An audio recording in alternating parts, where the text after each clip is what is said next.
There's a new survey out that uncovers how Americans feel about a variety of topics. Hal Boyd and Lois Collins from Deseret News are joining us to tell us about the 8th annual American Family Survey.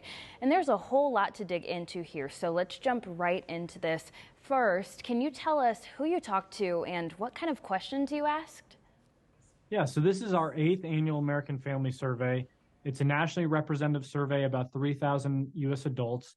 What we're looking to do, our objective here is kind of to metaphorically sit down at the kitchen table with American families, hear their concerns, understand their views on important topics, understand what they're excited about, what they're pessimistic about, what they're optimistic about, what they see in the future. And what we found is that there are some real concerns about inflation, about the economy. In the 1980s, survey results indicated that about 80% to 70% of U.S. adults felt like they were better off than their parents' generation. What we found in the most recent American Family Survey is that's at 40%. And so that shows a real diminishment of the American dream. But on the flip side, there are a lot of things to be hopeful about. People still feel like families are important, that they are vessels for social and economic upward mobility.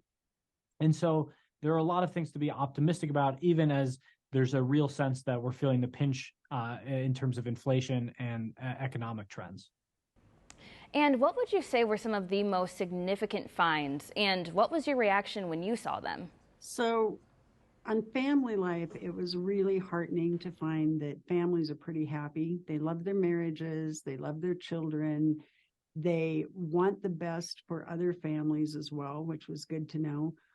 There was a lot of controversial stuff, too, though, that we hear a lot about right now. We talk about to people about abortion and how they feel about abortion. And we slice that question a lot of different ways to get the nuances. It shows pretty clearly that there are huge divisions in terms of who should decide based on politics. So Republicans very much want a state by state by state decision on abortion, whereas Democrats want a national decision. We looked at issues like gun control. We found that people really, really, really want better background checks, but there's not a lot of division. There's not a lot of agreement on other issues about gun control. We looked at schools. We looked at what concerns families. And what we found is a lot of room in the middle to make sound policy and have constructive conversations about things that I don't think you get in the national discussion because you hear so many loud voices on the left and on the right. Now, some might feel a bit hopeless to hear how divided the country is. Is there any good news in these findings? Certainly. In particular, the finding about people are continuing to accrue benefits through family life. And so I think politicians can look at this and see a potential vehicle for trying to achieve some of the social and economic goals that we all want to have in terms of diminishing poverty and that sort of thing.